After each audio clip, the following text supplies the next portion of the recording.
आचार्य अभिषेक कृष्णगौड़ आप सभी दर्शकों का स्वागत करता हूं श्री त्र्यंबकेश ज्योतिष अनुसंधान व प्रशिक्षण केंद्र के ज्योतिष जिज्ञासा कार्यक्रम में। मित्रों, जिस प्रकार हमने पिछले वीडियोस में आपके लिए विवाह की लग्न पत्रिका, विवाह की पीली चिट्ठी और कुंडली के माध्यम से किन बातों का विचार किया जाता है, इन सब के विषय में आपको बताया है। और हमारे कई दर्शकों के कमेंट्स आए थे कि विवाह की लग्न पत्रिका का मुहूर्त एवं तेल इत्यादि का मुहूर्त कैसे निकालते हैं, उस विषय में आप जानकारी दें।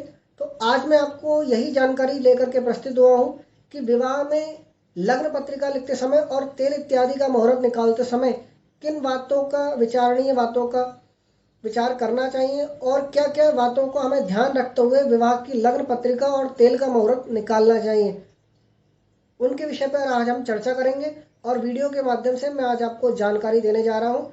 आइए वीडियो प्रारंभ करते हैं। आज हम बात करेंगे विवाह लग्न पत्रिका व तेल मुहूर्त। तेल अर्थात वान, कन्या और वर को जो तेल चढ़ते हैं उनके विषय पर आज हम बात करेंगे। आज मैं आपको विवाह की लग्न पत्रिका लिखने का मुहूर्त कैसे निकालते हैं और तेल चढ़ाने का मुहूर्त कैसे निकालते हैं, इन दोनों विषयों पे आज हम बात करने वाले हैं। सबसे पहले हमने यहाँ पे पॉइंट के माध्यम से आपको समझाने की कोशिश करी है कि इन दोनों के मुहूर्त में किन बातों का विचार किया जाता है। ठीक है, तो आज हम बात करते हैं विवाह की लग्न पत्रिका और तेल, जिसे हम बान भी बोलते हैं, बान चढ़ाना, तेल चढ़ाना, उनके मुहूर्त किस प्रकार निकाले जाते हैं। जन्म राशि से सबसे पहले हम पॉइंटों के माध्यम से आपको समझाएंगे। जन्म राशि मतलब कि जिस राशि से या जिस राशि के माध्यम से आपने वर और कन्या का विवाह बनाया है, जिस राशि से वर और कन्या का विवाह बना है, उस राशि, जन्म राशि की प्रधानता विवाह में ज़्यादा मानी गई है, क्योंकि हमारा शास्त्र भी कहता है विवाहे सर मांगल्य यात्रायाम ग्रह गोचरे जन्म राशि प्रधानत्म नाम राशि ने चिंतित। विवाह में जन्म राशि की प्रधानता ज़्यादा मानी जाती है। तो जन्म राशि से चंद्रमा चौथे, 8वें या 12वें भाव में हो तो लग्न पत्रिका व तेल का मुहूर्त नहीं होता है, या नहीं बनाना चाहिए, या नहीं लिखनी चाहिए। अगर आप लग्न पत्रिका लिखना चाहते हैं या तेल चढ़ाना चाहते हैं तो वर और कन्या की जन्म राशि से 4, 8 और 12वें भाव में चंद्रमा नहीं हो, इस बात का आपको विशेषकर भली भांति ज्ञात कर लेना चाहिए। क्योंकि जैसे सपोज अगर वर की मेष राशि है तो चौथी राशि कर्क, 8वीं राशि वृश्चिक होती है और 12वीं राशि मीन राशि होती है। तो आप ये विचार कर लीजिए कि जिस दिन आप चाहे तेल या लग्न पत्रिका लिख रहे हैं, उस दिन अगर वर की मेष राशि है तो कर्क, वृश्चिक और मीन के चंद्रमा नहीं होने चाहिए। इस बात का आपको विशेषकर ध्यान रखना है। दूसरा पॉइंट आता है भद्रा काल में विवाह की लग्न पत्रिका व तेल का कार्य नहीं करना चाहिए। अगर भद्रा है, उस दिन आपको विवाह की लग्न पत्रिका भद्रा के समय, मतलब कि कुछ समय के लिए भद्रा काल जो आता है, उस काल में आपको ना विवाह की लग्न पत्रिका लिखनी चाहिए, ना तेल, आपको ना तेल चढ़ाना चाहिए और ना उतारना चाहिए। ठीक है। और तीसरा जो पॉइंट होता है अमावस्या के दिन। अमावस्या के दिन भी विवाह के लग्न पत्रिका व तेल का कार्य नहीं करना चाहिए, क्योंकि अमावस्या शुभ नहीं मानी जाती है। ये पितरों के कार्य के लिए मानी जाती है, शुभ कार्य के लिए नहीं मानी जाती है। इसीलिए कुछ आचार्यों का मत है कि अमावस्या के दिन, कुछ आचार्यों का मत है यहाँ पे कि अमावस्या के दिन विवाह लग्न पत्रिका व तेल का कार्य नहीं करना चाहिए अमावस्या के दिन। उसके बाद मंगलवार, गुरुवार के दिन भी तेल व लग्न पत्रिका का कार्य नहीं करना चाहिए। तेला भयंगो रवे तापा। अब क्योंकि हमारा शास्त्र कहता है कि तेल मंगलवार और गुरुवार के दिन अगर आप तेल चढ़ाते हैं तो कहीं ना कहीं वर और कन्या के लिए हानि हो सकती है, रोग आदि की प्रधानता रह सकती है।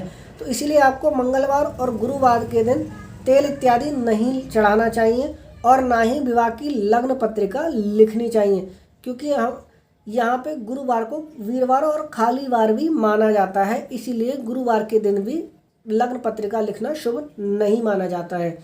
उसके पश्चात 5वां जो पॉइंट है सूर्यास्त। अगर मान लीजिए सूर्य अस्त हो चुका है, उसके बाद आप तेल का, बाण इत्यादि का कार्य नहीं कर सकते। आपको तेल इत्यादि नहीं चलाना चाहिए सूर्य अस्त के बाद, नहीं तो रोग की और संताप की स्थिति बन जाती है, ताप चढ़ जाता है शरीर पे। इसीलिए सूर्यास्त के बाद तेल का कार्य नहीं करते हैं। सूर्योदय के समय या सूर्यास्त से पहले आप तेल का कार्य समाप्त कर सकते हैं। सूर्यास्त के बाद तेल का कार्य नहीं करते हैं। यहाँ पे कुछ मत ये भी है कि कुछ आचार्य कहते हैं कि लग्न पत्रिका का जो लग्न पत्रिका भरते हैं, लग्न पत्रिका का जो पूजन होता है लग्न पत्रिका भरते समय, उसका भी कार्य सूर्यास्त के बाद नहीं करना चाहिए। अगर प्रातः कर सकते हैं, लेकिन कुछ जगह मत ऐसा भी है कि आप उसे कर सकते हैं।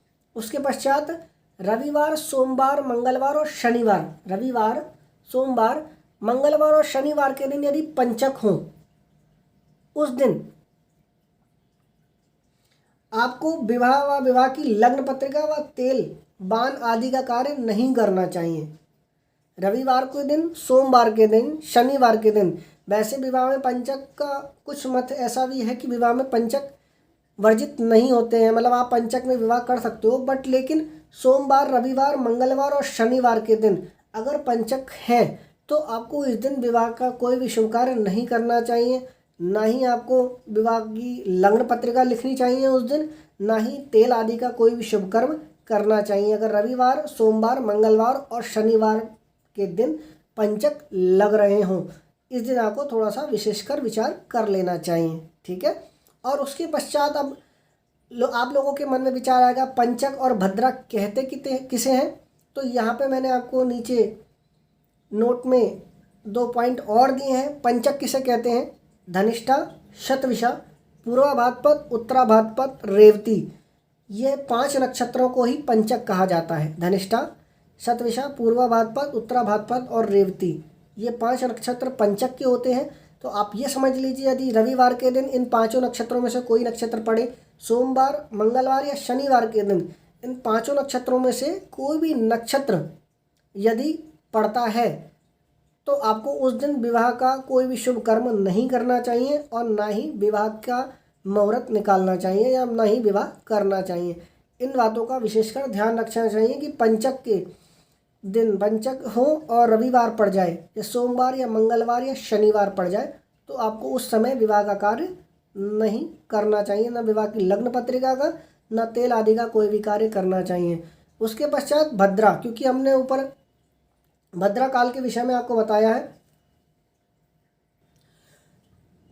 तो यहाँ पे मैं आपको स्पष्ट कर दूं कि भद्रा किसे कहते हैं।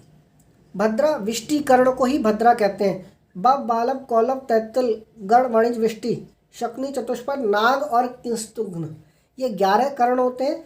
तो इसमें से जो विष्टिकर्ण होता है उसे ही भद्रा कहा जाता है। पंचांग में आप देख लीजिए, यदि विष्टिकर्ण पड़ रहा है जिस दिन, उस दिन भी आपको विवाह की तेल इत्यादि का या लग्न पत्रिका लिखने का कार्य उस समय नहीं करना चाहिए। विष्टिकरण समाप्त हो जाए उसके बाद कर सकते हैं। विष्टिकरण प्रारंभ होने से पहले आप इस कार्य को अपने विवाह की लग्न पत्रिका इत्यादि को कर सकते हैं। आशा करता हूँ वीडियो आपके लिए उपयोगी सिद्ध होगा। हमारे चैनल को लाइक करें, सब्सक्राइब करें और कमेंट्स करें कि वीडियो आपको कैसा लगा। श्री राधे।